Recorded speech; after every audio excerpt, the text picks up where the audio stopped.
ഹരേ കൃഷ്ണ. രാമ രാമ രാമ. ഹരേ കൃഷ്ണ മാതാജി. ഹരേ കൃഷ്ണ. എല്ലാവർക്കും പ്രണാമം. ഹരേ കൃഷ്ണ. ഹരേ കൃഷ്ണ മാതാജി പ്രണാമം. ഹരേ കൃഷ്ണ. ഹരേ കൃഷ്ണ മാതാജി. ഭഗവതേ വാസുദേവായ. ഓം നമോ ഭഗവതേ വാസുദേവായ. ഓം നമോ ഭഗവതേ വാസുദേവായ. ഓം അജ്ഞാനതിമിരാന്ധസ്യ ജ്ഞാനാഞ്ജനാശലാകയ ചക്ഷുരുന്മീലിതം യേന തസ്മൈ ശ്രീഗുരവേ നമഃ. നമോ വിഷ്ണുപാദായ കൃഷ്ണപ്രേഷ്ഠായ ഭൂതലേ ശ്രീമതേ ഭക്തിവേദാന്ത സ്വാമിനിതി നാമിനേ. നമസ്തേ സാരസ്വതേ ദേവേ ഗൗരവാണി പ്രചാരിണേ നിർവിശേഷ ശൂന്യവാദി പാശ്ചാത്യ ദേശധാരിണേ.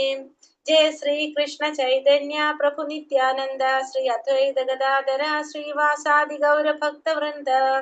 ഹരേ കൃഷ്ണ കൃഷ്ണ കൃഷ്ണ ഹരേ ഹരേ. ഹരേ രാമ രാമ രാമ ഹരേ ഹരേ.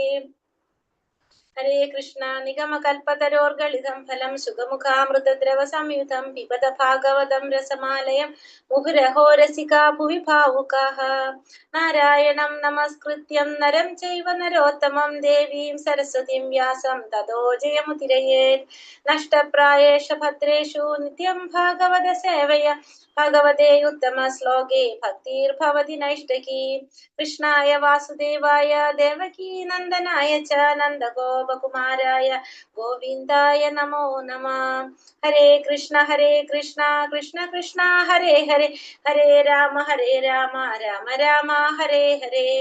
ഹരേ കൃഷ്ണ. ശ്രീ ശ്രീ രാധാ ഗോവിന്ദ് ടെമ്പിൾ ഇസ്കോൺ മാംഗ്ലൂരിന്റെ ഭാഗവതം ക്ലാസ്സിലേക്ക് എല്ലാവർക്കും സ്വാഗതം. ഹരേ കൃഷ്ണ. എല്ലാവർക്കും പ്രണാമം.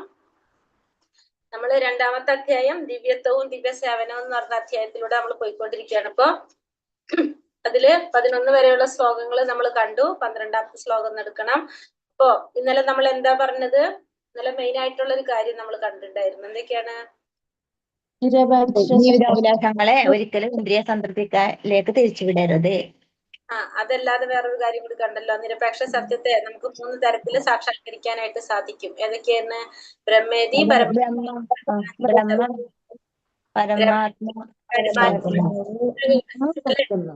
നമുക്ക് സാക്ഷാത്കരിക്കാനായിട്ട് സാധിക്കും. ബ്രഹ്മത്തിലൂടെ, പരമാത്മാവിലൂടെ, ഭഗവാനിലൂടെ കണ്ടു. പിന്നെ നമ്മൾക്ക് മനസ്സിലായി നമ്മുടെ മനുഷ്യ ജന്മത്തിന്റെ ലക്ഷ്യം എന്താണ്? ഭഗവാൻ എന്തിനെ കുറിച്ചുള്ള അന്വേഷണമാണ്? ഭഗവാന് വേണ്ടിയിട്ടുള്ള പരമസത്യത്തിന് വേണ്ടിയിട്ടുള്ള നമ്മുടെ മനുഷ്യ ജന്മത്തിന്റെ ഉദ്ദേശം, അതിന്റെ പ്രവർത്തനങ്ങൾ എന്തിനു വേണ്ടിയായിരിക്കണം? ഭഗവാനെ കുറിച്ച് അറിയാൻ വേണ്ടിയിട്ട്, അറിയാൻ വേണ്ടിയിട്ടുള്ളതായിരിക്കണം. മറ്റൊന്നും അല്ല നമ്മുടെ പ്രവർത്തന ലക്ഷ്യം. നമ്മുടെ പ്രവർത്തന ലക്ഷ്യം എന്ന് പറയുന്നത് ഭഗവാനെ കുറിച്ച് അറിയാനുള്ളതാണെന്ന് കണ്ടു അല്ലേ? ഹരേ കൃഷ്ണ. അപ്പോ ഇന്നലെ ശ്ലോകമാണ് നമ്മൾ നോക്കിയിട്ടുണ്ടായിരുന്നത്. ഇന്ന് 12ാമത്തെ ശ്ലോകത്തിലേക്ക് കടക്കാം. ഹരേ കൃഷ്ണ. ഓം നമോ ഭഗവതേ വാസുദേവായ. തച്ഛ്രദ്ധധാനമുനയോ ജ്ഞാന വൈരാഗ്യയുക്തയ പശ്യന്ത്യാത്മനി ചാത്മാനം ഭക്ത്യാ ശ്രുതഗൃഹീതയ. തച്ഛ്രദ്ധധാനമുനയോ ജ്ഞാന വൈരാഗ്യയുക്തയ പശ്യന്ത്യാത്മനി ചാത്മാനം ഭക്ത്യാ ശ്രുതഗൃഹീതയ. ഹരേ കൃഷ്ണ. ചൊല്ലാം. നമ ഭഗവതേ വാസുദേവായ.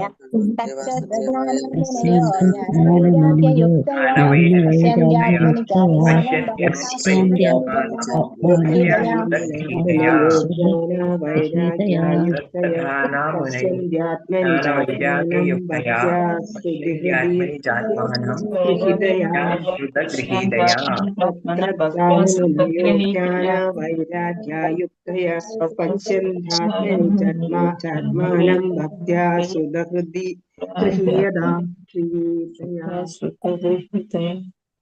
ഹരേ കൃഷ്ണ. അപ്പൊ തല്ലെന്ന് വെച്ചാല് ശ്രദ്ധതായ, ഗൗരവ ജിജ്ഞാസുവായ, മുനയ മുനിമാർ, ജ്ഞാനം, വൈരാഗ്യം, യുക്തയ പൂർണ്ണ സജ്ജീകൃതമായി, പശ്യന്തി ദർശിക്കുക, ആത്മനി സ്വയം അവനിൽ, ആത്മാനം പരമാത്മാവ്, ഭക്തിയുടെ സേവനത്തിൽ, ശ്രുത വേദങ്ങൾ ഗൃഹീതയ പൂർണ്ണമായി ഗ്രഹിച്ചു. വിവർത്തനം: ജ്ഞാനത്താലും വൈരാഗ്യത്താലും പൂർണ്ണ സജ്ജനായ ഗൗരവമുള്ള ജിജ്ഞാസുവായ വിദ്യാർത്ഥി അഥവാ മുനി വേദാന്ത ശ്രുതിയിലൂടെ താൻ ശ്രവിച്ചതെന്തോ അതിന്റെ അടിസ്ഥാനത്തിൽ ഭക്തിയുടെ സേവന സമർപ്പണത്തിലൂടെ ആ നിരപേക്ഷ സത്യത്തെ സാക്ഷാത്കരിക്കുന്നു. അപ്പോ ജ്ഞാനത്താലും വൈരാഗ്യത്താലും പൂർണ്ണ സജ്ജനായിട്ടുള്ള ഗൗരവമുള്ള ജിജ്ഞാസുവായ വിദ്യാർത്ഥി അല്ലെങ്കിൽ മുനി എന്താ ചെയ്യുന്നത്? വേദാന്ത ശ്രുതിയിലൂടെ താൻ ശ്രവിച്ചത് എന്താണോ അല്ലെങ്കിൽ അതിന്റെ അടിസ്ഥാനത്തിൽ എന്ത് ചെയ്യാണ്? ഭക്തിയുടെ സേവന സമർപ്പണത്തിലൂടെ ആ നിരപേക്ഷ സത്യത്തെ സാക്ഷാത്കരിക്കാനായിട്ട് സാക്ഷാത്കരിക്കുകയാണ് ചെയ്യുന്നത്. അപ്പൊ ഒരു വിദ്യാർത്ഥി, ഗൗരവമുള്ള വിദ്യാർത്ഥി, എങ്ങനെ ഭഗവാനെ കുറിച്ച് അറിയാനായിട്ട് ആഗ്രഹമുള്ള ജിജ്ഞാസുവായ ഒരു വിദ്യാർത്ഥി താൻ എന്താണോ ശ്രവിച്ചത് അതിന്റെ അടിസ്ഥാനത്തില് ഭക്തിയുടെ സേവനം സമർപ്പിച്ചുകൊണ്ട് ഭക്തിയുടെ സേവനം ചെയ്തുകൊണ്ട് ജ്ഞാനത്താലും വൈരാഗ്യത്താലും ആ ജിജ്ഞാസുവായ വിദ്യാർത്ഥി എന്താ ചെയ്യുന്നത്? നിരപേക്ഷ സത്യത്തെ സാക്ഷാത്കരിക്കുകയാണ് ചെയ്യുന്നത്. നോക്കാം നമുക്ക്. പരിപൂർണ നിരപേക്ഷ സത്യമായ വാസുദേവ ഭഗവാനോടുള്ള ഭക്തിയുടെ സേവനം മുഖേന നിരപേക്ഷ സത്യത്തെ സമ്പൂർണമായി സാക്ഷാത്കരിക്കുക. അപ്പൊ പരിപൂർണ നിരപേക്ഷ സത്യമായിട്ടുള്ള ആരാണ്? പരിപൂർണമായ നിരപേക്ഷ സത്യം വാസുദേവ ഭഗവാൻ അല്ലെ, പരമദിവ്യോത്തമ പുരുഷനായ ഭഗവാൻ ശ്രീകൃഷ്ണൻ. സത്യമായ വാസുദേവ ഭഗവാനോടുള്ള ഭഗവാൻ ആരാണ്? വാസുദേവ ഭഗവാൻ എന്ന് പറഞ്ഞു. വാസുദേവ ഭഗവാനോടുള്ള ഭക്തിയുടെ സേവനം മുഖേന നിരപേക്ഷ സത്യത്തെ സമ്പൂർണമായി സാക്ഷാത്കരിക്കാനായിട്ട് സാധിക്കും. എങ്ങനെയപ്പോ? ഭഗവാനെ ഭക്തിയുടെ സേവനം ചെയ്തുകൊണ്ട് ആ നിരപേക്ഷ സത്യത്തെ സാക്ഷാത്കരിക്കാനായിട്ട് സമ്പൂർണമായിട്ട് തന്നെ സാക്ഷാത്കരിക്കാനായിട്ട് നമുക്ക് സാധിക്കും. നമ്മൾ പറഞ്ഞു ഇന്നലെ 3 തരത്തില് സാക്ഷാത്കാരം. അതില് സമ്പൂർണമായിട്ട് സാക്ഷാത്കരിക്കുന്നത് ഏതാണ്? ഭഗവത് സാക്ഷാത്കാരത്തിലൂടെയാണ്. മറ്റെല്ലാം ഭാഗികമായിട്ടേ ആകുന്നുള്ളൂ. ബ്രഹ്മം പരമാത്മാവും ഭാഗികമായിട്ടേ വരുന്നുള്ളൂ. സമ്പൂർണ്ണ സാക്ഷാത്കാരം എന്ന് പറയുന്നത് ഭഗവത് സാക്ഷാത്കാരമാണ്. ഭക്തിയുടെ സേവനത്തിലൂടെ ഭഗവത് സേവനം ചെയ്തുകൊണ്ട് ഭഗവാനെ സമ്പൂർണമായിട്ട് സാക്ഷാത്കരിക്കാനായിട്ട് സാധിക്കും. അദ്ദേഹത്തിന്റെ അതീന്ദ്രിയ ശരീര തേജസ് ബ്രഹ്മവും പരമാത്മാവ് അദ്ദേഹത്തിന്റെ ഭാഗിക പ്രാതിനിധ്യവുമാകുന്നു. ഇപ്പൊ നമ്മൾ പറഞ്ഞത്. അപ്പൊ അദ്ദേഹത്തിന്റെ ശരീരത്തിന്റെ തേജസ് അല്ലെങ്കിൽ ആ ശരീരത്തിന്റെ പ്രകാശത്തെയാണ് നമ്മൾ പറയുന്നത് ബ്രഹ്മം എന്ന് പറയുന്നത്. അതീന്ദ്രിയമായ ശരീര തേജസ്സാണ് ബ്രഹ്മം. പരമാത്മാവ് എന്ന് പറയുന്നത് അദ്ദേഹത്തിന്റെ ഭാഗികമായ പ്രാതിനിധ്യമാകുന്നു. പരമാത്മാവ് ചതുർഭുജധാരിയായിട്ടുള്ള രൂപം, നാരായണ രൂപം എന്ന് പറയുന്നത് ഭാഗിക പ്രാതിനിധ്യമാണ്. ശരീരത്തിന്റെ അതീന്ദ്രിയ തേജസ്സാണ് എന്ത്? ബ്രഹ്മം എന്ന് പറയുന്നത്. അപ്പൊ ഇത് രണ്ടും മനസ്സിലായി. ശരീര തേജസ്സാണ് ബ്രഹ്മം, പരമാത്മാവ് എന്ന് പറയുന്നത് ഭാഗിക പ്രാതിനിധ്യവുമാകുന്നു. അങ്ങനെയാകയാൽ ബ്രഹ്മം അഥവാ പരമാത്മാ സാക്ഷാത്കാരം നിരപേക്ഷ സത്യത്തിന്റെ ഭാഗിക സാക്ഷാത്കാരം മാത്രമാണ്. അപ്പോ അങ്ങനെയാകുമ്പോ എന്താ സംഭവിക്കുന്നത്? ബ്രഹ്മത്തിന്റെ അല്ലെങ്കിൽ പരമാത്മാവിന്റെ സാക്ഷാത്കാരം എന്ന് പറയുന്നത് എന്താണ്? നിരപേക്ഷ സത്യത്തിന്റെ ഭാഗികമായിട്ടുള്ള സാക്ഷാത്കാരം മാത്രമാണ് എന്ന് പറയുന്നത് ബ്രഹ്മം അഥവാ പരമാത്മാവ് എന്ന് പറയുന്നത്. കർമ്മികളെന്നും ജ്ഞാനികളെന്നും യോഗികളെന്നും ഭക്തരെന്നും മനുഷ്യർ 4 വിധത്തിലുണ്ട്. അപ്പൊ മനുഷ്യരെ 4 കൂട്ടരായിട്ട് തിരിച്ചു കഴിഞ്ഞാല് ഒന്നാമത്തെ വിഭാഗം കർമ്മികള്, നമ്മളെ പോലുള്ളവര്, കർമ്മം ചെയ്യുന്നവര്, ഫലങ്ങളൊക്കെ ആഗ്രഹിച്ചുകൊണ്ട് കർമ്മം ചെയ്യുന്ന കർമ്മികൾ ഒന്നാമത്തെ കൂട്ടര്. രണ്ടാമത്തെ കൂട്ടര് ജ്ഞാനികള്. ജ്ഞാനികൾ എന്ന് പറയുമ്പോൾ ഭഗവാനെ കുറിച്ച് അറിയാനായിട്ട് ആഗ്രഹമുള്ള ആ ഒരു വിഭാഗം ജ്ഞാനികള്. മൂന്നാമത്തത് യോഗികള്. യോഗികൾ എന്ന് പറയുമ്പോൾ സാക്ഷാത്കാരത്തിന് അവർ ആരെയാണ് നോക്കുന്നത്? എങ്ങനെ സാക്ഷാത്കാരം ശ്രമിക്കുന്നത്? പരമാത്മാ സാക്ഷാത്കാരം ധ്യാനത്തിലൂടെ അനേക വർഷം ഭഗവാന്റെ ഇഷ്ടമുള്ള ഒരു രൂപത്തെ ധ്യാനിച്ച് സാക്ഷാത്കരിക്കുക, അതാണ് യോഗികള് അവര്. പിന്നെ അടുത്ത 4ാമത്തെ വിഭാഗം ഭക്തന്മാര്. ഭക്തന്മാര് എന്താണ്? ആരെയാണ് ആരാധിക്കുന്നത്? ഭഗവാനെയാണ്. ഭഗവാൻ സാക്ഷാത്കാരത്തിനാണ് അവര് ആഗ്രഹിക്കുന്നത്. അപ്പൊ 4ാമത്തെ വിഭാഗമാണ് ഭക്തര്. അങ്ങനെ മനുഷ്യരെ 4 വിഭാഗങ്ങളായിട്ട് തിരിക്കാം. ഒന്നാമത്തത് കർമ്മികള്, രണ്ടാമത്തെ ജ്ഞാനി, 3 യോഗി, 4 ഭക്തർ. അങ്ങനെ മനുഷ്യരെ 4 വിഭാഗത്തിൽ തിരിച്ചു കഴിഞ്ഞാൽ കർമ്മികൾ ഭൗതികവാദികളും അതേസമയം മറ്റു 3 കൂട്ടരും അതീന്ദ്രിയവാദികളുമാകുന്നു. അപ്പൊ ആദ്യത്തെ കൂട്ടര് കർമ്മികൾ എങ്ങനെയുള്ളവരാണ്? ഭൗതികവാദികളാണ്. നമ്മുടെ ഇന്ദ്രിയ സന്തോഷത്തിനും നമ്മുടെ ഭൗതികമായിട്ടുള്ള ആഗ്രഹങ്ങള് അതാണ് നമ്മൾ മുൻതൂക്കം കൊടുത്തു പോകുന്നത്. അപ്പൊ അത് കർമ്മികള് എങ്ങനെയുള്ളവരാണ്? ഭൗതികവാദികളാണ്. മറ്റു 3 കൂട്ടരും അതീന്ദ്രിയവാദികളാകുന്നു. മറ്റു 3 കൂട്ടരും അതീന്ദ്രിയവാദികളാണ്. കാരണം ജ്ഞാനികള് ഭഗവാനെ കുറിച്ച് അറിയാൻ ആഗ്രഹിക്കുന്നവര്, യോഗികളും പരമാത്മാ സാക്ഷാത്കാരത്തിന് ശ്രമിക്കുന്നവര്, ഭക്തര് ഭഗവത് സാക്ഷാത്കാരത്തിന് ശ്രമിക്കുന്നവര്. ഇവര് അതീന്ദ്രിയവാദികളാകുന്നു. പക്ഷെ കർമ്മികൾ എന്താണ്? ഭൗതികമായിട്ടുള്ള ആഗ്രഹങ്ങൾ, കർമ്മികള് ഭൗതികവാദികളാണ്. മറ്റു 3 കൂട്ടരും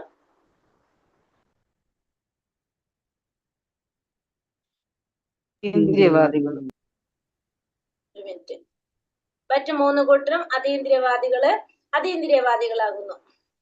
കാണുന്നുണ്ടല്ലോ അല്ലെ? പരമപുരുഷനെ സാക്ഷാത്കരിച്ച ഭക്തന്മാരാണ് 1-ാം തര അതീന്ദ്രിയവാദികൾ. അപ്പൊ അതില് 1-ാം തരത്തിലുള്ള അതീന്ദ്രിയവാദികൾ ആരാണ്? ഫസ്റ്റ് ടോപ്പിൽ നിൽക്കുന്ന അതീന്ദ്രിയവാദികൾ എന്ന് പറയുന്നത് പരമപുരുഷനെ സാക്ഷാത്കരിച്ച ഭക്തന്മാരാണെന്ന പറയുന്നത്. അപ്പൊ ഭക്തന്മാരാണ് 1-ാം തരം അതീന്ദ്രിയവാദികൾ എന്ന് പറയുന്നത്. ഭക്തന്മാരുടെ കാറ്റഗറിയാണ്. ഭക്തന്മാർ ആരെയാണ് സാക്ഷാത്കരിക്കുന്നത്? പരമപുരുഷനായിട്ടുള്ള സച്ചിദാനന്ദ സ്വരൂപനായിട്ടുള്ള ഭഗവാനെയാണ് സാക്ഷാത്കരിക്കുന്നത്. എപ്പോഴും നമുക്ക് ആനന്ദം തരുന്ന അല്ലെ, സത്ത് ചിത്ത് ആനന്ദം തരുന്ന ആ പരമാത്മാവ് ഭഗവാനെ സാക്ഷാത്കരിക്കുക. അതാണ് അതീന്ദ്രിയവാദികൾ. 1-ാം തരത്തിലുള്ള അതീന്ദ്രിയവാദികളാണ് അപ്പൊ ആര്? ഭക്തന്മാര്. പരമപുരുഷന്റെ സമഗ്ര ഭാഗത്തെ ഭാഗികമായി സാക്ഷാത്കരിച്ചവർ 2-ാം തര അതീന്ദ്രിയവാദികള്. ഇനി 2-ാം തരത്തിലുള്ള അതീന്ദ്രിയവാദികൾ ആരാണ്? പരമപുരുഷന്റെ സമഗ്ര ഭാഗത്തെ ഭാഗികമായി സാക്ഷാത്കരിച്ചവർ. അതായത് പരമാത്മാ സാക്ഷാത്കാരം എന്ന് പറഞ്ഞ 2-ാമത്തെ ഭാഗം പറയുന്നത് പരമാത്മാ സാക്ഷാത്കാരം. അപ്പൊ നമ്മൾ അതില് ചതുർഭുജധാരിയായിട്ടുള്ള ശംഖ് ചക്ര ഗദാ പത്മത്തോട് കൂടിയ പരമാത്മാവിനെ സാക്ഷാത്കരിക്കുകയാണ് ചെയ്യുന്നത്. അതാണ് 2-ാം തരത്തിലുള്ള അതീന്ദ്രിയവാദികളും. പരമപുരുഷന്റെ ആത്മീയ സ്ഥിതിയെ കഷ്ടിച്ചു മാത്രം സാക്ഷാത്കരിച്ചവർ 3-ാം തര അതീന്ദ്രിയവാദികളുമാകുന്നു. അപ്പൊ 3-ാം തരത്തിലുള്ള അതീന്ദ്രിയവാദികൾ എങ്ങനെയുള്ളവരാണ്? പരമപുരുഷന്റെ ആത്മീയമായ സ്ഥിതിയെ കഷ്ടിച്ചു മാത്രം സാക്ഷാത്കരിച്ചവര്. പരമപുരുഷനായ ഭഗവാനെ കുറിച്ച് മനസ്സിലാക്കുന്നില്ല. ഭഗവാന്റെ ആ ശരീരത്തിന്റെ തേജസ് അല്ലെങ്കിൽ ജ്യോതിസ്, ആ പ്രകാശത്തെ മാത്രമാണ് അവർക്ക് സാക്ഷാത്കരിക്കാനായിട്ട് സാധിക്കുന്നത്. അതുകൊണ്ടാണ് കഷ്ടിച്ച് മാത്രം സാക്ഷാത്കരിച്ചവർ എന്ന് പറയുന്നത്. അവര് 3-ാം തരത്തിലുള്ള അതീന്ദ്രിയവാദികളാകുന്നു. അതായത് ബ്രഹ്മത്തെ സാക്ഷാത്കരിക്കുന്നവർ, ഭഗവാന്റെ ആ പ്രകാശത്തെ, ബ്രഹ്മജ്യോതിയെ സാക്ഷാത്കരിക്കുന്നവരാണ് പറയുന്ന 3-ാമത്തെ കൂട്ടര് അതീന്ദ്രിയവാദികള്. അവര് പരമപുരുഷന്റെ ആത്മീയമായ സ്ഥിതിയെ കഷ്ടിച്ച് മാത്രം സാക്ഷാത്കരിച്ചവർ. അപ്പൊ 3 തരത്തില് നമ്മൾ മനുഷ്യരെ 4ആക്കി തിരിച്ചു. കർമ്മികള്, ജ്ഞാനികള്, യോഗികള്, ഭക്തര്. ജ്ഞാനികൾ എന്ന് പറയുന്നത് കഷ്ടിച്ച് മാത്രം ഭഗവാൻ ആത്മീയ സാക്ഷാത്കാരത്തിന് കിട്ടുന്നവരാണ് 3-ാം തരം അതീന്ദ്രിയവാദികള്. പിന്നെ നമ്മൾ പറഞ്ഞ യോഗികള്, ഭാഗികമായിട്ട് സാക്ഷാത്കാരം നേടിയവര് യോഗികള്. ഭക്തര്, ഭഗവാനെ പൂർണ്ണമായിട്ട് സാക്ഷാത്കരിക്കാൻ സാധിക്കുന്നവരാണ് ഭക്തന്മാർ. അങ്ങനെ 3 തരത്തിലുള്ള മനുഷ്യരുടെ കാറ്റഗറിയിലെ സാക്ഷാത്കാരം നമ്മൾ കണ്ടു. ഭഗവത്ഗീതയിലും ഇതര വേദശാസ്ത്രങ്ങളിലും പ്രസ്താവിച്ചിരിക്കുന്നത് പോലെ പൂർണ്ണജ്ഞാനത്തിന്റെയും ഭൗതിക സംസർഗത്തിൽ നിന്നുള്ള വിരക്തിയുടെയും പിൻബലത്തോടു കൂടിയ ഭക്തിയുടെ സേവനത്തിലൂടെ മാത്രമേ പരമപുരുഷനായ ഭഗവാനെ സാക്ഷാത്കരിക്കുക സാധ്യമാകൂ. ഇവിടെ എന്താ പറഞ്ഞിരിക്കുന്നത്? ഭഗവത്ഗീതയിലും ഇതര വേദശാസ്ത്രങ്ങളിലും പ്രസ്താവിച്ചിരിക്കുന്നത് പോലെ പൂർണ്ണജ്ഞാനത്തിന്റെയും ഭൗതിക സംസർഗത്തിൽ നിന്നുള്ള വിരക്തിയുടെയും പിൻബലത്തോടു കൂടിയ ഭക്തിയുടെ സേവനത്തിലൂടെ മാത്രമേ പരമപുരുഷനായ ഭഗവാനെ സാക്ഷാത്കരിക്കാൻ സാധിക്കുള്ളൂ. അപ്പൊ പരമപുരുഷനായ ഭഗവാനെ സാക്ഷാത്കരിക്കണമെങ്കിൽ എന്ത് വേണം? ഭഗവാനെ സാക്ഷാത്കരിക്കണമെങ്കിൽ വേദശാസ്ത്രങ്ങളിൽ പ്രസ്താവിച്ചിരിക്കുന്നത് പോലെ പൂർണ്ണജ്ഞാനം, നമുക്ക് ഭഗവാനെ കുറിച്ചുള്ള പരിപൂർണ ജ്ഞാനം ഉണ്ടായിരിക്കണം. കാരണം ഭഗവാൻ ആരാണ്, ഭഗവാനും നമ്മളും തമ്മിലുള്ള ബന്ധം എന്താണ്, നമുക്ക് ഭഗവാനെ കുറിച്ചുള്ള ശരിയായൊരു ജ്ഞാനം നമുക്ക് കിട്ടിയിരിക്കണം. പിന്നെ ഭൗതികമായ സംസർഗത്തിൽ നിന്ന് വിരക്തി ഉണ്ടാകണം. ഭൗതികമായിട്ടുള്ള ആഗ്രഹങ്ങളിൽ നിന്ന് അല്ലെങ്കിൽ ഭൗതികമായിട്ടുള്ള കാര്യങ്ങളോട് വിരക്തി ഉണ്ടാവണം. ഭൗതികമായ കാര്യങ്ങളോട് വിരക്തി ഉണ്ടാവാന്ന് വെച്ചാല് നമ്മുടെ ഇന്ദ്രിയങ്ങളെ സന്തോഷിപ്പിക്കാൻ വേണ്ടിയിട്ട് നമ്മുടെ ആഗ്രഹങ്ങൾക്ക് മുൻതൂക്കം കൊടുത്തുകൊണ്ടായിരിക്കരുത് നമ്മൾ എന്ത് ചെയ്യേണ്ടത്? ഭക്തിയുടെ സേവനം ചെയ്യേണ്ടത്. ഭക്തിയുടെ സേവനം ചെയ്യുമ്പോൾ എന്താണ് നമ്മൾ ആഗ്രഹിക്കുന്നത്? ഭഗവാനെ സന്തോഷിപ്പിക്കാനായിരിക്കണം നമ്മൾ ചെയ്യേണ്ടത്. അപ്പൊ അങ്ങനെ വേദശാസ്ത്രങ്ങളെ കുറിച്ച്, അതായത് ഇതര വേദശാസ്ത്രങ്ങളിൽ പ്രസ്താവിച്ചിരിക്കുന്നത് പോലെ ഭഗവാനെ കുറിച്ചുള്ള പൂർണ്ണ ജ്ഞാനം നമുക്ക് ഉണ്ടാകണം. ഭൗതിക സംസർഗത്തിൽ നിന്നുള്ള വിരക്തി, ഇതിന്റെ പിൻബലത്തിലാണ് നമുക്ക് എന്ത് ചെയ്യാൻ സാധിക്കുന്നത്? ഭക്തിയുടെ സേവനത്തിലൂടെ പരമപുരുഷനായ ഭഗവാനെ സാക്ഷാത്കരിക്കാനായിട്ട് സാധിക്കുന്നത്. ഭക്തിയുടെ സേവനത്തെ ജ്ഞാനവും ഭൗതിക സംസർഗത്തിൽ നിന്നുള്ള വിരക്തിയും അനുഗമിക്കുന്നുവെന്ന വിഷയം നാം മുമ്പ് തന്നെ ചർച്ച ചെയ്ത് കഴിഞ്ഞു. അപ്പൊ ഇതിനു മുന്നത്തെ ശ്ലോകങ്ങളിൽ നമ്മൾ അത് പറഞ്ഞിട്ടുണ്ടായിരുന്നു. ഭക്തിയുടെ സേവനത്തെ ജ്ഞാനവും ഭൗതിക സംസർഗത്തിൽ നിന്നുള്ള വിരക്തിയും അനുഗമിക്കുന്നുവെന്ന വിഷയം നാം മുമ്പ് തന്നെ ചർച്ച ചെയ്തു കഴിഞ്ഞു. കാരണം ഭക്തിയുടെ സേവനം ചെയ്യണമെങ്കിൽ നമുക്ക് എന്ത് വേണം? ഫസ്റ്റ് തന്നെ നമുക്ക് അറിവുണ്ടാവണം, ഭഗവാനെ കുറിച്ചുള്ള ഒരു ജ്ഞാനം ഉണ്ടാകണം, ഭഗവാൻ ആരാണെന്നും ഭഗവാന്റെ ആ ഒരു എന്താ പറയാ ഗുണങ്ങള് അല്ലെങ്കിൽ ഭഗവാനെ കുറിച്ച് വ്യക്തമായ രീതിയിൽ മനസ്സിലാക്കിയാൽ മാത്രമേ നമുക്ക് എന്തുണ്ടാകുന്നുള്ളൂ? ഭഗവാനോടുള്ള ഒരു ആഗ്രഹം അല്ലെങ്കിൽ ഭഗവാനോട് ഭക്തിയുടെ സേവനം ചെയ്യാനുള്ള ഒരു ഇഷ്ടം നമുക്ക് വരുന്നുള്ളൂ. അതുകൊണ്ട് ഭഗവാനെ കുറിച്ചുള്ള ഒരു ജ്ഞാനം നമുക്ക് ഉണ്ടാകണം. ഒപ്പം തന്നെ നമുക്ക് എന്തുണ്ടാകണം? ഭൗതികമായ വിഷയങ്ങളിൽ വിരക്തി ഉണ്ടാകണം. എങ്കിൽ മാത്രമാണ് നമുക്ക് എന്ത് ചെയ്യാൻ സാധിക്കുന്നത്? ഭക്തിയുടെ സേവനം ശരിയായ രീതിയിൽ ചെയ്യാനായിട്ട് സാധിക്കുന്നുള്ളൂ. അപ്പോ മെയിനായിട്ട് ഭൗതിക സംസർഗത്തിൽ നിന്നുള്ള വിരക്തിയും ഭക്തിയുടെ സേവനത്തെ കുറിച്ച് ഭഗവാനെ കുറിച്ചുള്ള ഒരു അറിവും ഉണ്ടെങ്കിൽ മാത്രമേ നമുക്ക് ചെയ്യാൻ പറ്റുള്ളൂ. അതിന് മുന്നത്തെ ശ്ലോകങ്ങളിൽ നമ്മൾ പറഞ്ഞിട്ടുണ്ടായിരുന്നു. ബ്രഹ്മം, പരമാത്മാവ് എന്നീ സാക്ഷാത്കാരങ്ങളാൽ അവയെ സാക്ഷാത്കരിക്കുന്നതിനുള്ള മാർഗങ്ങളും ഇപ്രകാരം തന്നെയാകുന്നു. അപ്പൊ ബ്രഹ്മത്തിലായാലും പരമാത്മാവായാലും ഈ സാക്ഷാത്കാരങ്ങളാൽ അവയെ സാക്ഷാത്കരിക്കുന്നതിനുള്ള മാർഗങ്ങളും ഇങ്ങനെ തന്നെയാണ്. കാരണം അതിലും നമുക്ക് എന്ത് വേണം? ഭഗവാനെ കുറിച്ച് അറിവുണ്ടാവണം, അതുപോലെ തന്നെ വിരക്തി ഉണ്ടാവണം ഭൗതികമായ കാര്യങ്ങളോട്. അതായത് ജ്ഞാനയോഗ മാർഗങ്ങളും നിരപേക്ഷ സത്യത്തെ സാക്ഷാത്കരിക്കുന്നതിന് അപൂർണങ്ങളായ മാർഗങ്ങളാകുന്നു. അപ്പൊ യോഗവും ഇതൊക്കെ മാർഗങ്ങൾ, ജ്ഞാനയോഗ മാർഗങ്ങളും നിരപേക്ഷ സത്യത്തെ സാക്ഷാത്കരിക്കുന്നതിന് അപൂർണമായിട്ടുള്ള മാർഗങ്ങളാണ്. എന്തിലൂടെയാണ് ഭഗവാനെ സാക്ഷാത്കരിക്കാൻ സാധിക്കുന്നത്? നിരപേക്ഷ സത്യത്തിലുള്ള ഭഗവാനെ സാക്ഷാത്കരിക്കാനായിട്ട്, നിരപേക്ഷ സത്യത്തെ സാക്ഷാത്കരിക്കാൻ സാധിക്കുന്നത് ഭക്തിയുടെ സേവനത്തിലൂടെ മാത്രമേ ഭഗവാനെ അറിയാനായിട്ട് സാധിക്കുള്ളൂ. നമുക്ക് വേറെ യാതൊരു വിധത്തിലുള്ള ഷോർട്ട് കട്ടും നമുക്കില്ല. ഭഗവാനെ കുറിച്ച് അറിയണമെങ്കിൽ, ഭഗവാനെ പ്രാപിക്കണമെങ്കിൽ നമുക്ക് എന്ത് വേണം? ഭക്തി ഉണ്ടാവണം. ഭക്തി എന്ന് പറഞ്ഞാല് ഒരു ഡെഫിനേഷൻ പറയുന്നതാണ് ഭക്തിയുടെ സേവനമാണ്. നമ്മള് പറയാറുണ്ട് ഭഗവത്ഗീത ക്ലാസ്സിൽ, നമുക്ക് ഭക്തി ഉണ്ടെന്ന് നമ്മൾ പറയുന്നതാണ്, നമ്മളത് പ്രകടിപ്പിച്ച് കാണിക്കണം. ഭഗവാനോട് ഭക്തിയുണ്ട്, നമ്മൾ ഭയങ്കര ഭക്തരാണെന്ന് പറഞ്ഞാൽ അത് എങ്ങനെയാ ശരിയാവുക? അപ്പൊ നമ്മൾ എന്ത് ചെയ്യണത്? പ്രകടിപ്പിക്കുമ്പോഴാണ് നമുക്കത് മനസ്സിലാക്കാൻ സാധിക്കുക. എങ്ങനെയാ ഭഗവാനോട് പ്രകടിപ്പിക്കുക? സേവനം ചെയ്തുകൊണ്ട്. ഭക്തിയുടെ സേവനത്തിലൂടെയാണ് നമ്മുടെ ഭക്തി നമ്മൾ കാണിക്കേണ്ടത്.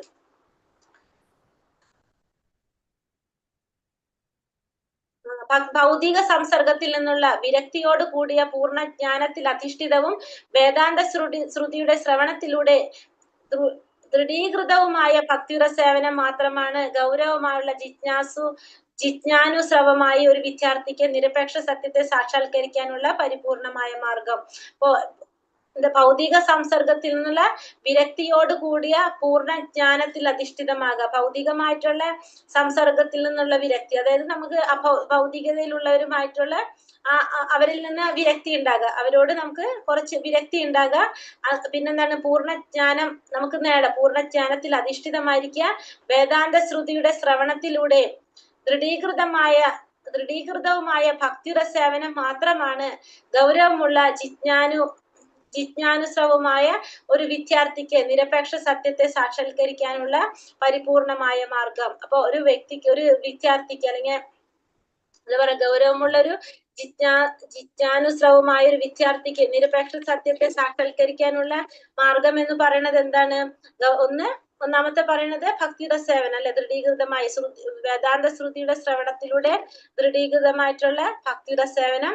പിന്നെ വിരക്തി, ഭൗതിക സംസർഗത്തിൽ നിന്നുള്ള വിരക്തി ഉണ്ടാവുമ്പോൾ എങ്ങനെയാണ്? പൂർണ്ണ ജ്ഞാനത്തിൽ അധിഷ്ഠിതമായിട്ടുള്ള വിരക്തി, ഭഗവാനെ കുറിച്ച് അറിഞ്ഞതിന് ശേഷം ഉണ്ടാകുന്ന വിരക്തി. അങ്ങനെയാണ് നമുക്ക് സാക്ഷാത്കരിക്കാനായിട്ട് സാധിക്കുന്നത്. ആകയാൽ ഭക്തിയുടെ സേവനം അല്പജ്ഞാനികളായ അതീന്ദ്രിയവാദികളെ ഉദ്ദേശിച്ചുള്ളതല്ല. അതുകൊണ്ട് തന്നെ ഭക്തിയുടെ സേവനം എങ്ങനെയുള്ളവർക്കുള്ളതല്ല? അല്പജ്ഞാനികളായ അതീന്ദ്രിയവാദികളെ ഉദ്ദേശിച്ചിട്ടുള്ളതല്ല. അല്പജ്ഞാനികളായ അതീന്ദ്രിയവാദികൾക്ക് കാരണം എന്താണ്? ഭഗവാനെ കുറിച്ച് ശരിയായ രീതിയിലായ ജ്ഞാനം ഇല്ലാത്തത് കൊണ്ട്, അല്ലെങ്കിൽ ഭഗവാനിൽ വിശ്വാസം ഇല്ലാത്തത് കൊണ്ട് അവർക്ക് എന്ത് ചെയ്യാൻ സാധിക്കില്ല? ഭക്തിയുടെ സേവനം ചെയ്യാനായിട്ട് സാധിക്കില്ല. അതുകൊണ്ട് അങ്ങനെയുള്ളവരെ ഉദ്ദേശിച്ചിട്ടുള്ളതല്ല ഭക്തിയുടെ സേവനം എന്ന് പറയുന്നത്.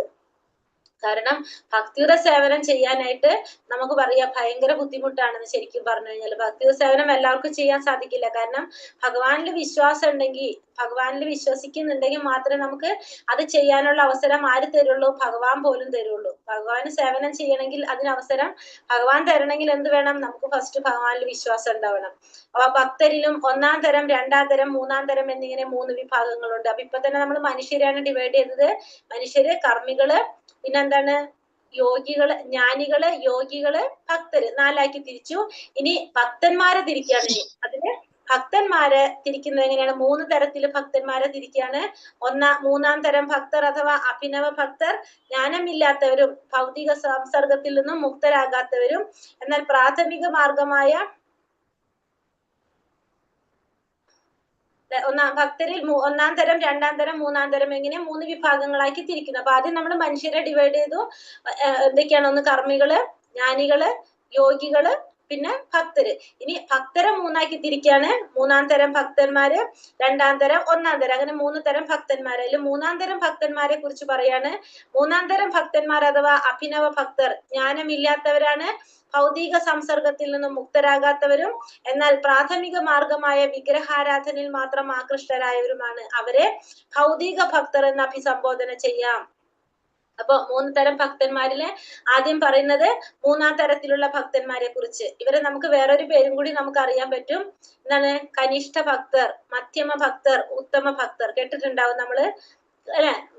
കനിഷ്ഠ, മധ്യമ, ഉത്തമ. അതില് 3ആം തരം ഭക്തർ എന്ന് പറയുന്നത് കനിഷ്ഠ ഭക്തരാണ്. കനിഷ്ഠ ഭക്തർ എന്ന് പറയുമ്പോ അല്ലെങ്കിൽ 3ആം തരം ഭക്തർ എന്ന് പറയുന്നത് എങ്ങനെയാണ്? അഭിനവ ഭക്തരാണ്. അവര് ജ്ഞാനമില്ലാത്തവരാണ്. ഭഗവാനെ കുറിച്ചുള്ള ഒരു ജ്ഞാനം അവർ നേടിയിട്ടില്ല.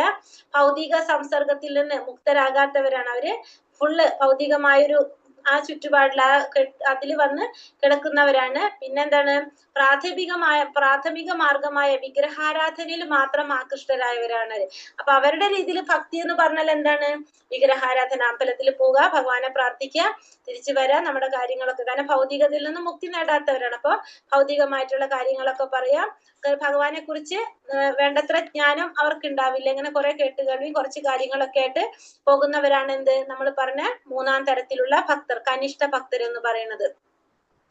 അവരെ ഭൗതിക ഭക്തർ എന്നും അഭിസംബോധന ചെയ്യാം. അപ്പൊ അവരെ നമുക്ക് എന്ത് പറയാം? ഭൗതിക ഭക്തർ എന്നും അഭിസംബോധന ചെയ്യാം. ഭൗതിക ഭക്തർ അതീന്ദ്രിയ ലാഭത്തെക്കാൾ അധികം ഭൗതിക നേട്ടങ്ങളിൽ അഭിനിവേശമുള്ളവരായിരിക്കും. അപ്പൊ ഭൗതിക ഭക്തർ എങ്ങനെയാണ്? അതീന്ദ്രിയമായ ലാഭത്തെക്കാൾ അധികം ഭൗതിക നേട്ടങ്ങളിലാണ് അവർക്ക് ആഗ്രഹം. അവർക്ക് അതീന്ദ്രിയമായ ലാഭങ്ങളൊന്നും അവർ ചിന്തിക്കുന്നില്ല. അതീന്ദ്രിയമായ ലാഭം എന്ന് വെച്ചിട്ടുണ്ടെങ്കിൽ ഭഗവാനൊന്നും അവർ ആഗ്രഹിക്കുന്നില്ല. അവരെന്ത് മാത്രമാണ് ആഗ്രഹിക്കുന്നത്? ഭൗതികമായ നേട്ടങ്ങളായിരിക്കും അവര് ആഗ്രഹിക്കുന്നത്. ആകയാൽ ഒരാൾ ഭൗതിക ഭക്തിയുടെ സേവനത്തിന്റെ നിലയിൽ നിന്നും 2ആം തര ഭക്തിയുടെ സേവനത്തിലേക്ക് നിശ്ചിത വികാസം പ്രാപിക്കണം. അപ്പൊ ഒന്നാമത്തെ പറഞ്ഞ കൂട്ടരെ കുറിച്ച് നമുക്ക് മനസ്സിലായി. ഒന്നാമത്തെ കൂട്ടർ എങ്ങനെയുള്ളതാണ്? ഭൗതിക ഭക്തർ എന്ന് പറയുന്നത്, അല്ലെങ്കിൽ കനിഷ്ഠ ഭക്തർ എന്ന് പറയാം. 3ആം തരത്തിലുള്ള ഭക്തർ എന്ന് പറയുന്നവര് ഭഗവാനെ കുറിച്ചുള്ള ജ്ഞാനം അവർക്ക് ഉണ്ടാവണമെന്നില്ല. പിന്നെ അവർ ഭൗതികമായ സംസർഗത്തിൽ നിന്ന് മുക്തരായിട്ടുണ്ടാവില്ല. വിഗ്രഹാരാധനയിൽ മാത്രമാണ് അവർ ആകൃഷ്ടരായിട്ടുള്ളത്. അല്ലാതെ ഇപ്പൊ നമ്മൾ പറഞ്ഞല്ലേ, ഭക്തന്മാരെ കേട്ടുകളിൽ ഭക്തന്മാരെ എന്ത് ചെയ്യണം? ഭഗവാനെ പ്രാപിക്കണമെങ്കിൽ ഭക്തിയുടെ സേവനം ചെയ്യണം. ഇതൊന്നും ആരെ ബാധിക്കുന്നതല്ല? ഈ 3ആം തരത്തിലുള്ള ഭക്തന്മാരെ ബാധിക്കുന്നവരല്ല. അവരിതൊക്കെ ചെയ്യുന്നത് എന്തിനു വേണ്ടിയിട്ടാണ്? ഭൗതികമായ നേട്ടങ്ങൾക്ക് വേണ്ടിയാണ്. അതീന്ദ്രിയമായ ലാഭത്തിനല്ല, ഭൗതികമായ ലാഭങ്ങൾക്ക് വേണ്ടിയിട്ടാണ് അവര് ഇതൊക്കെ വിഗ്രഹാരാധന ചെയ്യുന്നതും ഒക്കെ ഭൗതികമായ നേട്ടങ്ങൾക്ക് വേണ്ടിയായിരിക്കും. അപ്പൊ അതിൽ നിന്ന് ഈ ഒന്നാം തരം, നമ്മൾ പറഞ്ഞ 3ആം തരത്തിലുള്ള ഈ ഭൗതിക സേവനത്തിലുള്ള അവരിൽ നിന്ന് 2ആം തര ഭക്തിയുടെ സേവനത്തിലേക്ക് നിശ്ചിത വികാസം പ്രാപിക്കണം. അവരിൽ നമ്മൾ എന്തിലേക്ക് മാറണം? 2ആം തരത്തിലേക്ക് മാറണം. 2ആം തരം അവസ്ഥയിൽ എങ്ങനെയാണ്? പരമദിവ്യോത്തമ പുരുഷൻ, ഭഗവത് ഭക്തർ, അജ്ഞാനി, അസൂയാലു എന്നിങ്ങനെ ഭക്തി മാർഗത്തിലുള്ള 4 തത്വങ്ങളെ ഭക്തൻ വേർതിരിച്ചു കാണുന്നു. ഇപ്പൊ 2ആം തരത്തിലുള്ള ഭക്തൻ, അതായത് മധ്യമ ഭക്തൻ എന്ന് പറയാം. രണ്ടാം തരത്തിലുള്ള ഭക്തൻ, ആ മധ്യമ ഭക്തൻ എങ്ങനെയായിരിക്കും? പരമദിവ്യോത്തമ പുരുഷന്, ഭഗവാന് അല്ലെങ്കിൽ ഭഗവത് ഭക്തന്മാര്, അജ്ഞാനികളെ, അസൂയാലുക്കളെ, ഇതൊക്കെ ഇങ്ങനെ ഭക്തിമാർഗത്തിലുള്ള 4 തത്വങ്ങളെ വേർതിരിച്ച് കാണാനായിട്ട് 2ആം തരത്തിലുള്ള ഭക്തന് സാധിക്കും. 2ആം തരം ഭക്തൻ എന്ന നിലയിലേക്കെങ്കിലും ഒരാൾ സ്വയം ഉയർത്തുകയും അങ്ങനെ നിരപേക്ഷ സത്യത്തെ ഗ്രഹിക്കാൻ യോഗ്യത നേടുകയും വേണം. അപ്പോ നമ്മൾ എന്താ വേണ്ടത്?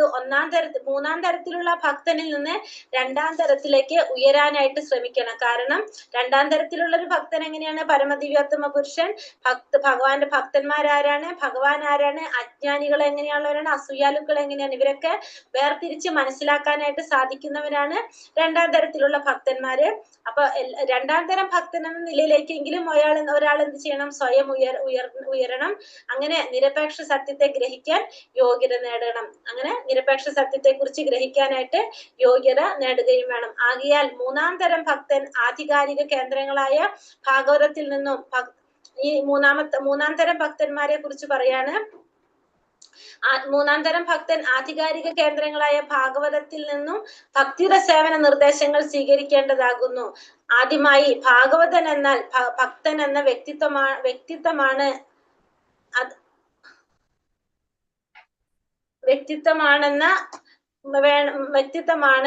മറ്റൊന്ന് ഭാഗവതം എന്ന് ഭഗവത് സന്ദേശവും. അപ്പൊ അതുകൊണ്ട് തന്നെ നമ്മൾ എന്ത് ചെയ്യണം? മൂന്നാം തരത്തിലുള്ള ഭക്തന്മാര് എന്ത് ചെയ്യണം? അവര് എന്തിലേക്ക് മാറണം? രണ്ടാം തരത്തിലേക്കെങ്കിലും കടക്കണം നമ്മൾ പറഞ്ഞു. അപ്പൊ അതിനുള്ള വഴിയാണ് പറയുന്നത്. എന്താണ്? മൂന്നാം തരം ഭക്തൻ ആധികാരിക കേന്ദ്രങ്ങളായ ഭാഗവതത്തിൽ നിന്നും ഭക്തിയുടെ സേവന നിർദ്ദേശങ്ങൾ സ്വീകരിക്കേണ്ടതാകുന്നു. അപ്പൊ നമുക്ക് എങ്ങനെയാണ് ഇതിലേക്ക് മാറാൻ സാധിക്കുന്നത്? നമുക്ക് ഭാഗവത ശ്രവണത്തിലൂടെ അതിൽ പറഞ്ഞിരിക്കുന്ന നിർദ്ദേശങ്ങള് സ്വീകരിക്കുന്നതിലൂടെ നമുക്ക് എന്തിലേക്ക് കടക്കാൻ സാധിക്കും? മൂന്നാം തരത്തിൽ നിന്ന്, കനിഷ്ഠാധികാരിയിൽ നിന്ന്, കനിഷ്ഠ ഭക്തരിൽ നിന്ന് മധ്യമ ഭക്തനിലേക്ക് കടക്കാനായിട്ട് സാധിക്കും. എങ്ങനെയാണ്?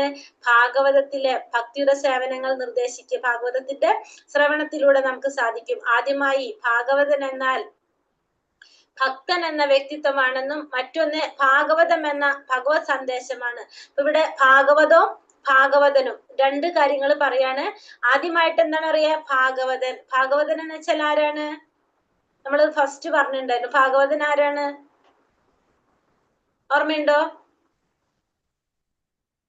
ഹരേ കൃഷ്ണ. ഓർമ്മയുണ്ടോ ആർക്കെങ്കിലും? ഭാഗവതൻ വ്യാസമഹർഷി. അല്ല, ഭാഗവതൻ എന്ന് പറഞ്ഞാൽ ആരാണത്? ഭാഗവതൻ എന്ന് പറഞ്ഞാൽ എന്താ അർത്ഥം? ഭഗവാൻ ശ്രീകൃഷ്ണന്റെ പ്രത്യക്ഷ സ്വരൂപം. ഭാഗവതൻ എന്ന് വെച്ചിട്ടുണ്ടെങ്കിൽ ഭാഗവതത്തിൽ പറയുന്ന പോലെ ജീവിക്കുന്ന വ്യക്തി അല്ലെ? അതായത് അത് ആചരിച്ച് കാണിക്കുന്ന വ്യക്തിയാണ് ഭാഗവതൻ എന്ന് പറയുന്നത്. നമ്മൾ വ്യക്തി ഭാഗവതവും ഗ്രന്ഥ ഭാഗവതവും. വ്യക്തി ഭാഗവതം നമ്മൾ അങ്ങനെ പറഞ്ഞിട്ടുണ്ടായിരുന്നില്ല? ഓർമ്മയുണ്ടോ ക്ലാസ്സില്? വ്യക്തി ഭാഗവതൻ അതായത് നമ്മൾ ഭാഗവതത്തിൽ പറയുന്ന പോലെ, അല്ലെങ്കിൽ ഭാഗവതത്തില് പറയുന്ന പോലെ തന്നെ, അതായത് അത് ആചരിച്ച് ജീവിക്കുന്ന വ്യക്തിയാണ് ആര്? ഭാഗവതൻ എന്ന് പറയുന്ന വ്യക്തി. അതായത് ശുദ്ധ ഭക്തന്മാര്, ആചാര്യന്മാരെയൊക്കെ നമുക്ക് പറയാം. അപ്പൊ ആ ഭാഗവതൻ എന്നാൽ ഭക്തൻ എന്ന വ്യക്തിത്വമാണെന്നും, ഭാഗവതൻ എന്ന് പറഞ്ഞാൽ എന്താണ്? ഭക്തൻ എന്ന വ്യക്തിത്വം. ഒരു ശുദ്ധ ഭക്തനെയാണ് നമ്മൾ ഭാഗവതൻ എന്ന് പറയുന്നത്. കാരണം ഭാഗവതത്തിൽ പറയുന്ന പ്രകാരം ആ ഭാഗവതത്തിന്റെ നിർദ്ദേശങ്ങൾ അനുസരിച്ച് ജീവിക്കുന്ന ഒരു വ്യക്തിയാണ് ആര്? വ്യക്തി ഭാഗവതൻ അല്ലെങ്കിൽ ഭാഗവതൻ എന്ന് പറയുന്നത്. മറ്റേതാണ് എന്ത്? ഭാഗവതം എന്നാൽ എന്താണ്? ഭഗവത് സന്ദേശം, ഭഗവാന്റെ സന്ദേശമാണ് ഭാഗവതം. ആയതിനാൽ മൂന്നാം തരം ഭക്തർ ഭക്തിയുടെ സേവന നിർദ്ദേശങ്ങളുടെ അഭ്യസനത്തിനായി ഭക്തൻ എന്ന വ്യക്തിയുടെ സമക്ഷം ചെല്ലേണ്ടതാകുന്നു. അപ്പൊ മൂന്നാം തരത്തിലുള്ള ഭക്തന്മാര്, നമ്മൾ ഈ പറഞ്ഞ കനിഷ്ഠ ഭക്തന്മാര് എന്ത് ചെയ്യണം? ഭക്തിയുടെ സേവന നിർദ്ദേശങ്ങളുടെ അഭ്യാസത്തിനായി. ഇപ്പൊ നമ്മൾ പറഞ്ഞു അല്ലെ, രണ്ടാം തരത്തിലേക്കെങ്കിലും ഉയരണം, മധ്യമ ഭക്തന്മാരുടെ കാറ്റഗറിയിലേക്കെങ്കിലും ആരുയരണം? മൂന്നാം തരത്തിലുള്ള ഭക്തന്മാർ ഉയരണം. അപ്പൊ അതിനു വേണ്ടിയിട്ട് ആ ഭക്തിയുടെ സേവനങ്ങള് നിർദ്ദേശങ്ങള് അത് അഭ്യസിക്കാൻ വേണ്ടിയിട്ട് ആരുടെ അടുത്തേക്ക് പോകേണ്ടത്? ഭക്തൻ എന്ന വ്യക്തിയുടെ സമക്ഷം ചെല്ലണം. ഒരു ഭാഗവതന്റെ സമക്ഷത്തിലാണ് അദ്ദേഹം ചെല്ലേണ്ടത്. ഇവിടെ എടുത്തു പറയണമെന്നാണ് ഭക്തൻ എന്ന വ്യക്തിയുടെ സമക്ഷം എന്ന് പറയുന്നുണ്ട്. ഒരു ഭാഗവതന്റെ സമക്ഷം ചെല്ലേണ്ടതാണ്. അത്തരം ഭക്തൻ നിശ്ചയമായും എങ്ങനെയുള്ള ആളായിരിക്കും? സൂത ഗോസ്വാമിയെ പോലെ ശുകദേവ ഗോസ്വാമിയുടെ പ്രതിനിധി ആയിരിക്കണം. അപ്പൊ നമ്മൾ ഭാഗവതം കേൾക്കേണ്ടത് എങ്ങനെയുള്ള വ്യക്തിയിൽ നിന്നായിരിക്കണം? ഇവിടെ എടുത്ത് പറയാണ്, ഒരു ഭാഗവതനിൽ നിന്നായിരിക്കണം കേൾക്കേണ്ടത്. ആ ഭക്തൻ എങ്ങനെയായിരിക്കും? സൂത ഗോസ്വാമിയെ പോലെ ശുകദേവ ഗോസ്വാമിയുടെ പ്രതിനിധിയായിരിക്കും. കാരണം എന്താണോ ശുകദേവ ഗോസ്വാമി പറയുന്നത് അത് അതേപോലെയാണ് ആര് പറഞ്ഞു കൊടുക്കുന്നത്? സൂത ഗോസ്വാമി പറഞ്ഞു കൊടുക്കുന്നത്. ശുകദേവ ഗോസ്വാമി പരീക്ഷിത് മഹാരാജാവിന് പറഞ്ഞു കൊടുത്തത് എങ്ങനെയാണ്? കാരണം ആ ശിഷ്യ പരമ്പരയിലൂടെ ആ ഗുരു എന്താണോ പറഞ്ഞത് അത് അതേ രീതിയിലാണ് സൂത ഗോസ്വാമി ആർക്ക് പറഞ്ഞു കൊടുക്കുന്നത്? ഋഷിമാർക്ക് പറഞ്ഞു കൊടുക്കുന്നത്. അങ്ങനെയുള്ള ഒരു പ്രതിനിധിയിൽ നിന്നായിരിക്കണം നമ്മൾ എന്ത് കേൾക്കേണ്ടത്? ഭാഗവതം കേൾക്കേണ്ടത്. സമസ്ത ജനങ്ങളുടെയും സമഗ്ര ക്ഷേമത്തിനായി അദ്ദേഹം ഭക്തിയുടെ സേവന മാർഗത്തെ പ്രചാരണം ചെയ്യുകയും വേണം. അപ്പോ എങ്ങനെയായിരിക്കണം അദ്ദേഹത്തിന്റെ ലക്ഷ്യം? സമസ്ത ജനങ്ങളുടെയും സമഗ്ര ക്ഷേമത്തിനായിട്ട് അദ്ദേഹം ഭക്തിയുടെ സേവന മാർഗത്തെ പ്രചാരണം ചെയ്യുകയും വേണം. പ്രമാണികരായ ഭക്തരിൽ നിന്നുള്ള ശ്രവണത്തിന് അഭിനവ ഭക്തന് നാമമാത്രയുള്ള രുചി മാത്രമേ അഭിരുചിയേ ഉള്ളൂ. ഇപ്പൊ നമുക്കറിയാലേ സപ്താഹങ്ങളൊക്കെ നടക്കുന്നുണ്ട്. സപ്താഹങ്ങളൊക്കെ നടക്കുമ്പോ എങ്ങനെയാണ് നടക്കുന്നത്? അവിടെ ചിലർ പൈസയൊക്കെ മേടിച്ചിട്ടായിരിക്കും സപ്താഹങ്ങൾ നടക്കുന്നത്. സർവീസ് പോലെ, ഒരു സേവനം പോലെ അത് എല്ലാവരിലേക്കും എത്തിക്കാൻ ഉദ്ദേശത്തോടെ ചെയ്യുന്നവർ വളരെ കുറവായിരിക്കും. അറിയില്ല, എനിക്ക് എനിക്കറിയില്ല കറക്റ്റ് ആയിട്ട്. പക്ഷെ അങ്ങനെ ചെയ്യുന്നവര് കുറവായിരിക്കും. അപ്പൊ അവിടെ എന്താ നടക്കുന്നത്? അവിടെ ഒരു കച്ചവടമാണ് നടക്കുന്നത് അല്ലെ, ശരിക്കും പറഞ്ഞു കഴിഞ്ഞാല്. കാരണം നമ്മൾ എന്താ ചെയ്യുന്നത്? ശാസ്ത്രം നമ്മൾ വിൽക്കാണ് ചെയ്യുന്നത്. നമ്മളുടെ അറിവ്, നമുക്ക് ഭഗവാനെ കുറിച്ച് അറിയുന്നത് നമ്മൾ മറ്റുള്ളവർക്ക് പറഞ്ഞു കൊടുക്കുന്നത് എങ്ങനെയാണ്? പൈസ മേടിച്ചിട്ടാണ് നമ്മൾ അവരോട് പറഞ്ഞു കൊടുക്കുന്നത്. അപ്പോ അത് അങ്ങനെയല്ല വേണ്ടത്. നമ്മൾ എന്താ പറയുന്നത്? ഭക്തിയുടെ സേവന മാർഗത്തെ പ്രചാരണം ചെയ്യണം. അതെങ്ങനെ പൈസ മേടിച്ചിട്ടാണ് നമ്മൾ പ്രചാരണം ചെയ്യേണ്ടത്? അല്ല. അങ്ങനെ ചെയ്യുന്നവരിൽ നിന്നായിരിക്കണം നമ്മൾ എന്ത് ചെയ്യേണ്ടത്? സമഗ്ര ക്ഷേമത്തിനായിട്ട്, എല്ലാ ജനങ്ങളുടെയും സമഗ്ര ക്ഷേമത്തിനായിട്ട് ഭക്തിയുടെ സേവന മാർഗത്തെ പ്രചരണം ചെയ്യുന്ന ഒരു വ്യക്തിയിൽ നിന്നായിരിക്കണം നമ്മൾ എന്ത് കേൾക്കേണ്ടത്? ഭാഗവതം ശ്രവിക്കേണ്ടത്. അല്ലെങ്കിൽ എന്താ സംഭവിക്കുന്നത്? പ്രമാണികരായ ഭക്തരിൽ നിന്നുള്ള ശ്രവണം. അപ്പൊ നമ്മൾ ഈ പറഞ്ഞ പോലത്തെ ഉള്ള ഭക്തന്മാരിൽ നിന്നുള്ള ശ്രവണത്തിന് അഭിനവ ഭക്തന് നാമമാത്രമായ അഭിരുചി ഉണ്ടാവുള്ളൂ. അപ്പൊ അങ്ങനെയുള്ള ഭക്തന്മാരും എങ്ങനെയായിരിക്കും? അഭിനവ ഭക്തന്മാരായിരിക്കും. അതായത് ഞാനൊരു ഭക്തനാണെന്ന് അഭിനയിക്കുന്നവരുണ്ടാവും അല്ലെ. നമുക്ക് ഉള്ളുകൊണ്ട് നമ്മൾ എങ്ങനെയായിരിക്കും? ഭക്തനെ ആയിരിക്കില്ല, നമുക്കൊന്നും ഉണ്ടാവില്ല. പക്ഷെ നമ്മളൊരു ഭക്തനാണെന്ന് അഭിനയിക്കുന്നവർക്ക്, അങ്ങനെയുള്ള ഭക്തൻ എന്താണത്? നാമമാത്ര അഭിരുചി മാത്രമേ ഉണ്ടാവുള്ളൂ.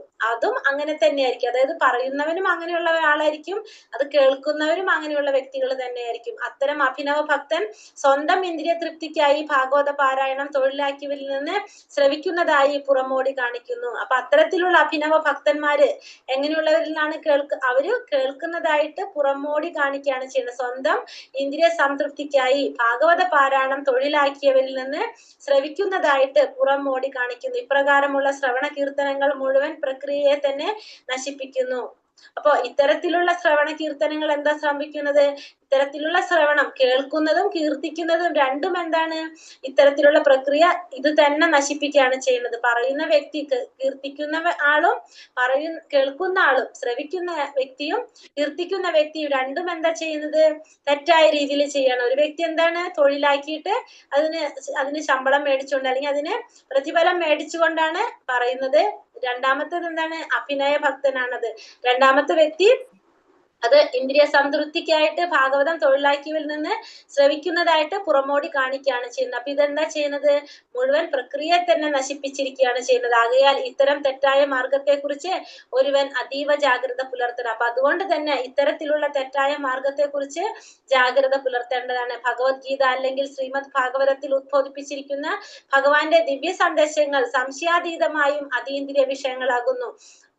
ഇപ്രകാരമെങ്കിലും അത്തരം അതീന്ദ്രിയ വിഷയങ്ങൾ അവയെ ജീവിത വൃത്തിയായി സ്വീകരിച്ച ഒരാളിൽ നിന്നും കേൾക്കരുത്. അത്തരം ഒരാൾ പാമ്പിന്റെ നാവിനാൽ തീണ്ടപ്പെട്ട പാൽ എന്ന പോലെ അവയെ നശിപ്പിക്കുന്നു. ചാലായിരിക്കില്ല, പാലായിരിക്കും കേട്ടോ മിക്കവാറും. പാൽ എന്ന പോലെ അവയെ നശിപ്പിക്കുന്നു. പാലായിരിക്കാം. തെറ്റായ മാർഗത്തെ ഓക്കെ തെറ്റായ മാർഗത്തെ കുറിച്ച് ഒരുവൻ അതീവ ജാഗ്രത പുലർത്തണം. അപ്പൊ ഇങ്ങനെ തെറ്റായ രീതിയിലുള്ള ആ ഒരു എന്താ പറയാ മാർഗം, അതിനെ എല്ലാവരും ജാഗ്രത പുലർത്തേണ്ടതാണ്. ഭഗവത്ഗീത അല്ലെങ്കിൽ ശ്രീമദ് ഭാഗവതത്തിൽ ഉദ്ബോധിപ്പിച്ചിരിക്കുന്ന ഭഗവാന്റെ ദിവ്യ സന്ദേശങ്ങൾ സംശയാതീതമായും അതീന്ദ്രിയ വിഷയമാകുന്നു. അപ്പൊ നമ്മൾ ഈ പറഞ്ഞ ഭഗവാന്റെ ദിവ്യ സന്ദേശങ്ങൾ ഭഗവത്ഗീതയിലും അല്ലെങ്കിൽ ഭാഗവതത്തിലൊക്കെ പറഞ്ഞിരിക്കുന്ന ഭഗവാന്റെ ദിവ്യ സന്ദേശങ്ങൾ എങ്ങനെയാണ്? സംശയിക്കേണ്ടത് അതീന്ദ്രിയമായിട്ടുള്ള വിഷയങ്ങളാണ്. നമ്മുടെ ഇന്ദ്രിയങ്ങൾക്ക് അപ്പുറത്തുള്ള ഭഗവാനെ കുറിച്ചുള്ള രഹസ്യങ്ങൾ, ഭഗവാനെ കുറിച്ചുള്ള കഥകളും ലീലകളും ഒക്കെയാണ് ഇതിലെല്ലാം പറഞ്ഞിരിക്കുന്നത്. ഇപ്രകാരമാണെങ്കിലും അത്തരം അതീന്ദ്രിയ വിഷയങ്ങൾ അവയെ ജീവിത വൃത്തിയായി സ്വീകരിച്ച ഒരാളിൽ നിന്നും കേൾക്കരുത്. അപ്പൊ ഇത് അതീന്ദ്രിയ വിഷയങ്ങളാണെങ്കിൽ തന്നെയും ഒരിക്കലും നമ്മൾ എന്ത് ചെയ്യാൻ പാടില്ല? അതൊരു ജീവിത വൃത്തിയായിട്ട് കൊണ്ടു നടക്കുന്ന ഒരാളിൽ നിന്ന് ഒരിക്കലും നമ്മൾ അത് കേൾക്കാനായിട്ട് പാടില്ല എന്ന് പറയണത്. എങ്ങനെയാണ് പറയുന്നത്? അത് പാലെന്ന് പറഞ്ഞാൽ എന്താണ്? ഒരു സമീകൃത ആഹാരമാണ് അല്ലെ. പാല് അത്രയും പോഷക ഗുണങ്ങളുള്ളൊരു ഭക്ഷണം എന്ന് പറയാം, നമുക്ക് പറയാം. പാല് ആഹാരമാണ് പാലെന്ന് പറയാം. പക്ഷെ അത് പാമ്പിന്റെ നാവ് വന്നു കഴിഞ്ഞാൽ, അത് പാമ്പ് നക്കിയ പാലാണെങ്കിൽ എന്താ സംഭവിക്കുന്നത്? അതിന്റെ പോഷകം നമുക്ക് പിന്നെ അത് ഉപയോഗിക്കാനായിട്ട് പറ്റില്ല. അപ്പൊ അതേപോലെ തന്നെയാണ് എന്ത് പറയുന്നത്? ഈ ഭഗവത്ഗീത, ഭാഗവതം പോലുള്ള ഗ്രന്ഥങ്ങളെ കുറിച്ച് ഇപ്പൊ നമുക്ക് തന്നെ അറിയാവുന്നതാണ്. ഇപ്പൊ നമുക്കറിയാം യൂട്യൂബില് കുറെ പേര് എന്ത് ചെയ്യുന്നുണ്ട്? ഭഗവത്ഗീത ഭാഗവതമൊക്കെ വായിച്ച് അതിന് എക്സ്പ്ലനേഷൻ ഒക്കെ കൊടുത്ത് അതിന്റെ ഇതൊക്കെ നടക്കുന്നുണ്ട്. അപ്പൊ നമ്മൾ ഈ ക്ലാസ്സുകൾ കേൾക്കുമ്പോൾ എന്താണ് സംഭവിക്കുന്നത്? അവരുടേതായ രീതിയിലുള്ള വ്യാഖ്യാനങ്ങളാണ് ഇതിലെല്ലാം കൊണ്ടുവരുന്നത്. അപ്പൊ നമുക്ക് തന്നെ അറിയാവുന്നതാണ്, നമ്മുടെ ഭഗവത്ഗീത ക്ലാസ്സിൽ വരുമ്പോ ഇപ്പൊ നമ്മൾ ഈ പറഞ്ഞ കാര്യങ്ങൾ പറയുമ്പോൾ അവര് മനസ്സിലാക്കി വെച്ചതും നമ്മൾ പറയുന്നതും തമ്മിൽ വ്യത്യാസം ഉണ്ടാവും. കാരണം എന്തുകൊണ്ടാണ്? കാരണം അവരുടേതായ രീതിയിൽ അത് പറഞ്ഞ് ഫലിപ്പിച്ച് വെച്ചിട്ട് പറയുമ്പോ പിന്നെ നമ്മൾ ഗ്രന്ഥത്തിൽ പറഞ്ഞിരിക്കുന്നത് വായിക്കുമ്പോൾ തന്നെ അവർക്ക് അത് ഉൾക്കൊള്ളാനായിട്ട് സാധിക്കില്ല. കാരണം ഭക്തി എന്ന് പറയുമ്പോൾ അങ്ങനെയാണ് അല്ലെ, നമുക്ക് ഭഗവാനെ കുറിച്ച് അറിയേണ്ട കാര്യങ്ങൾ ഒരാൾ ഇങ്ങനെ പറയുമ്പോൾ നമ്മൾ അത് വിശ്വസിച്ചു പോകാണ് സത്യത്തില്. പക്ഷെ ശരിക്കും എന്ത് വേണം? ആധികാരികമായിട്ടുള്ള സ്ഥലങ്ങളിൽ നിന്നായിരിക്കണം നമ്മളിത് കേൾക്കേണ്ടത്. ആധികാരികമായിട്ടുള്ള സ്ഥലം എന്ന് ഉദ്ദേശിക്കുന്നത് എങ്ങനെയാണ്? ആ പരമ്പരയിൽ കൂടി വരുന്നവരിൽ നിന്ന്, അതില് യാതൊരു വിധത്തിലുള്ള മായങ്ങളോ കലർപ്പുകളോ ഒന്നും ഇല്ലാതെ വരുന്ന ആ പരമ്പരയിൽപ്പെട്ട വ്യക്തികളിൽ നിന്നായിരിക്കണം നമ്മളിത് ശ്രവിക്കേണ്ടത്. അതല്ലെങ്കിൽ എന്താ പറയുന്നത്? ജീവിത വൃത്തിയായിട്ട് സ്വീകരിച്ച ഒരാളിൽ നിന്ന് കേട്ട് കഴിഞ്ഞാൽ അത് എങ്ങനെയായിരിക്കും? പാമ്പിന്റെ നാവിനാൽ തീണ്ടപ്പെട്ട പാലെന്ന പോലെ അവയെ നശിപ്പിക്കുന്നു. ഉപനിഷത്തുകൾ, വേദാന്തം, പൂർവ്വ ആചാര്യന്മാർ അഥവാ ഗോസ്വാമിമാർ പ്രദാനം ചെയ്യപ്പെട്ട മറ്റു സാഹിത്യങ്ങൾ എന്നീ വേദസാഹിത്യങ്ങളെ സ്വന്തം മുന്നേറ്റത്തിനായി ശ്രവിക്കാൻ ഒരു ആത്മാർത്ഥ ഭക്തൻ തയ്യാറായിരിക്കണം. അപ്പൊ ഉപനിഷത്തുകള്, വേദാന്തം, പൂർവ്വ ആചാര്യന്മാർ അഥവാ ഗോസ്വാമിമാർ പ്രദാനം ചെയ്യപ്പെട്ട മറ്റു സാഹിത്യങ്ങൾ എന്നീ വേദസാഹിത്യങ്ങളെ സ്വന്തം മുന്നേറ്റത്തിനായി ശ്രമിക്കാൻ ഒരു ആത്മാർത്ഥ ഭക്തൻ തയ്യാറായിരിക്കണം. ഒരു ആത്മാർത്ഥ ഭക്തൻ എന്ത് ചെയ്യണം? ഈ ഗ്രന്ഥങ്ങളൊക്കെ ശ്രവിക്കണം. ഉപനിഷത്തുകള്, വേദാന്തങ്ങള്, പൂർവ്വ ആചാര്യന്മാർ അല്ലെങ്കിൽ ഗോസ്വാമിമാരുടെ രചിക്കപ്പെട്ട അവരുടെ ഗ്രന്ഥങ്ങൾ, ഇതൊക്കെ ഒരു ഭക്തൻ ശ്രവിക്കേണ്ടതാണ്. എന്തിനു വേണ്ടിയിട്ടാണ്? തന്റെ ആത്മീയ പുരോഗതിക്കായിട്ട്, തന്റെ ആത്മീയമായ ഉന്നതത്തിനായിട്ട് ഒരു ഭക്തൻ ശ്രവിക്കാനായിട്ട് തയ്യാറായിരിക്കണം. അത്തരം സാഹിത്യങ്ങൾ ശ്രവിക്കാതെ ഒരാൾക്ക് യഥാർത്ഥ പുരോഗതി നേടാൻ സാധ്യമല്ല. കാരണം അത്തരത്തിലുള്ള നമ്മൾ പറഞ്ഞു കൊടുക്കുന്നത് എങ്ങനെയാണ്? നമ്മുടെ ആചാര്യന്മാര് പറയുന്നതാണ് നമ്മൾ പറഞ്ഞു കൊടുക്കുന്നത്. അല്ലെങ്കിൽ നമ്മൾ സ്വന്തമായിട്ട് പഠിച്ച് നമ്മൾ സ്വന്തമായിട്ട് വ്യാഖ്യാനങ്ങൾ ഉണ്ടാക്കിയിട്ടല്ല നമ്മൾ പറഞ്ഞു കൊടുക്കുന്നത്. സോ നമ്മൾ ഒരു പ്രാവശ്യം ജഗസാക്ഷി പ്രഭുവിനെ കണ്ടപ്പോ പ്രഭുവിനോട് നമ്മൾ പറഞ്ഞു, പ്രഭുവിന്റെ ക്ലാസ്സുകൾ കേട്ടിട്ട് ആ ക്ലാസ്സിൽ നിന്നാണ് നമ്മൾ കുറെ പോയിന്റ്സ് പറഞ്ഞു കൊടുക്കുന്നത്. അപ്പൊ പ്രഭു പറയാണ്, പ്രഭു ചെയ്യുന്നത് പ്രഭു ഇതേപോലെ തന്നെ എന്താ പറയാ, പ്രഭുവിന്റെ ആചാര്യന്മാരല്ലേ, പ്രഭുവിന്റെ സീനിയേഴ്സ് ആയിട്ടുള്ളവരുടെ ക്ലാസ്സുകളിൽ നിന്നാണ് ഞാൻ പറഞ്ഞു കൊടുക്കുന്നത്. നിങ്ങൾ എന്നെ കോപ്പി ചെയ്യുന്നു, ഞാൻ അവരെ കോപ്പി ചെയ്യുന്നു എന്നുള്ള വ്യത്യാസമുള്ളൂ. കാരണം നമ്മൾ എല്ലാവരും എന്താ ചെയ്യുന്നത്? നമ്മുടെ ആചാര്യന്മാര്, നമ്മുടെ ഗുരുക്കന്മാര് പറയുന്നത് അതാണ് നമ്മൾ മറ്റുള്ളവർക്ക് പറഞ്ഞു കൊടുക്കുന്നത്. അപ്പൊ അങ്ങനെ നമുക്ക് ചെയ്യാൻ സാധിക്കുള്ളൂ. നമുക്ക് പുരോഗതി ഉണ്ടാവണത് എങ്ങനെയാന്ന് പറയുന്നത്, ഈ പറഞ്ഞ പോലെ തന്നെ പൂർവ്വ ആചാര്യന്മാര്, ഗോസ്വാമിമാര് ഇവർ പറഞ്ഞിട്ടുള്ള ഗ്രന്ഥങ്ങള്, സാഹിത്യങ്ങള്, അതിൽ നിന്നും നമ്മൾ ശ്രവിച്ചിട്ടായിരിക്കണം ഒരു ഭക്തൻ മറ്റുള്ളവർക്ക് പറഞ്ഞു കൊടുക്കേണ്ടത്. അത്തരം സാഹിത്യങ്ങൾ ശ്രവിക്കാതെ ഒരാൾക്ക് യഥാർത്ഥ പുരോഗതി നേടാനായിട്ട് സാധിക്കില്ല. കാരണം നമുക്ക് ഒന്നും അറിയില്ല. നമുക്ക് അറിയാനായിട്ട് എന്ത് ചെയ്യണം? മറ്റുള്ളവരിൽ നിന്ന് കേട്ടാൽ മാത്രമേ അറിയുള്ളൂ. പക്ഷെ അത് എങ്ങനെയുള്ളവരിൽ നിന്നാണ് കേൾക്കേണ്ടത്? യഥാർത്ഥമായിട്ടുള്ള സ്ഥാനത്തായിരിക്കണം നമ്മൾ കേൾക്കേണ്ടത്. ശ്രവണം ചെയ്യാതെയും നിർദ്ദേശങ്ങൾ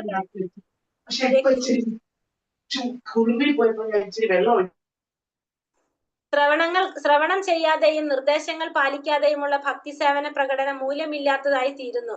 അതിനാൽ അത് ഭക്തിയുടെ സേവന പാതയിൽ ഒരു തരത്തിൽ വിഘ്നമായി തീരുന്നു. ആകയാൽ ശ്രുതി, സ്മൃതി, പുരാണം അഥവാ പഞ്ചരാത്രം എന്നീ പ്രമാണങ്ങളിൽ ഭക്തിയുടെ സേവനം അത് സുസ്ഥാപിതമാകാത്ത പക്ഷം അത്തരത്തിലുള്ള ഭക്തിയുടെ സേവന പ്രദർശനത്തെ തൽക്ഷണം തിരസ്കരിക്കണം. പ്രാമാണികനല്ലാത്ത ഒരു ഭക്തനെ ഒരിക്കലും ശുദ്ധഭക്തനായി അംഗീകരിക്കരുത്. വേദസാഹിത്യങ്ങളിൽ നിന്നുള്ള ഇത്തരം സന്ദേശങ്ങൾ സാംശീകരിക്കുന്നതിലൂടെ ഒരുവന് പരമദിവ്യോത്തമ ഭാവത്തെ സ്വഹൃദയത്തിനുള്ളിൽ സദാ ദർശിക്കാൻ കഴിയും. ഈ അവസ്ഥയാണ് സമാധി എന്ന് പറയുന്നത്. അപ്പോ ശ്രവണം ചെയ്യാതെ നിർദ്ദേശങ്ങൾ പാലിക്കാതെയുമുള്ള ഭക്തി സേവന പ്രകടനം മൂല്യമില്ലാത്തതായി തീരുന്നു. അപ്പൊ നമ്മൾ എന്ത് ചെയ്യണം? നമ്മൾ ഈ പറഞ്ഞ പൂർവ്വ ആചാര്യന്മാരുടെ അവരിൽ നിന്ന് ശ്രവിക്കേണ്ടതാണ്. ഭഗവാനെ കുറിച്ച്, ഭഗവാന്റെ ലീലകളെ കുറിച്ചെല്ലാം ശ്രവിക്കേണ്ടതാണ്. പിന്നെ അവരുടെ നിർദ്ദേശങ്ങൾ പാലിക്കേണ്ടതാണ്. അങ്ങനെ ചെയ്താൽ മാത്രമേ നമുക്ക് എന്തുള്ളൂ? ഭക്തി സേവന പ്രകടനം മൂല്യമാകുന്നുള്ളൂ. അല്ലെങ്കിൽ അത് മൂല്യമില്ലാത്തതാണ്. അതിനാൽ അത് ഭക്തിയുടെ സേവന പാതയിൽ ഒരു തരത്തിൽ വിഘ്നമായി തീരും. അല്ലെങ്കിൽ അതെന്താണ്? ഭക്തി സേവന പാതയിൽ നമുക്കൊരു വിഘ്നമായിട്ടാണ് അത് മാറുന്നത്. അതുകൊണ്ട് തന്നെ ശ്രുതി, സ്മൃതി, പുരാണം അഥവാ പഞ്ചരാത്രം എന്നീ പ്രമാണങ്ങളിൽ ഭക്തിയുടെ സേവനം അത് സുസ്ഥാപിതമാകാത്ത പക്ഷം അത്തരത്തിലുള്ള ഭക്തിയുടെ സേവന പ്രദർശനത്തെ തൽക്ഷണം തിരസ്കരിക്കണം. അപ്പോ അല്ലാത്തത് നമ്മൾ എന്ത് ചെയ്യണം? തിരസ്കരിക്കേണ്ടതാണ്. പ്രാമാണികനല്ലാത്ത ഒരു ഭക്തനെ ഒരിക്കലും ശുദ്ധ ഭക്തനായി അംഗീകരിക്കാനായിട്ട് പാടില്ല. ഇപ്പൊ പ്രമാണങ്ങൾ അനുസരിക്കാത്ത, ആചാര്യന്മാരുടെ പാത പിന്തുടരാത്ത ഒരു വ്യക്തിയെ നമുക്ക് എന്ത് പറയാൻ സാധിക്കില്ല? ശുദ്ധ ഭക്തനായിട്ട് അംഗീകരിക്കാൻ പാടില്ല. വേദസാഹിത്യങ്ങളിൽ നിന്നുള്ള ഇത്തരം സന്ദേശങ്ങൾ സാംശീകരിക്കുന്നതിലൂടെ ഒരുവന് പരമദിവ്യോത്തമ ഭാവത്തെ സഹൃദയത്തിനുള്ളിൽ സദാ ദർശിക്കാൻ കഴിയും. ഇത്തരം സന്ദേശങ്ങൾ സാംശീകരിക്കുന്നതിലൂടെ ഇപ്പൊ ഇത് ഫോളോ ചെയ്തു പോകുന്ന, ഇതനുസരിച്ച് പോകുന്ന ഒരു വ്യക്തിക്ക് എന്താണ്? പരമദിവ്യോത്തമ ഭാവത്തെ സ്വന്തം ഹൃദയത്തിനുള്ളില് സദാ ദർശിക്കാൻ സാധിക്കും. ഈ ഒരു അവസ്ഥയാണ് നമ്മൾ എന്ത് പറയുന്നത്? സമാധി എന്ന് പറയുന്നത്. ഹരേ കൃഷ്ണ.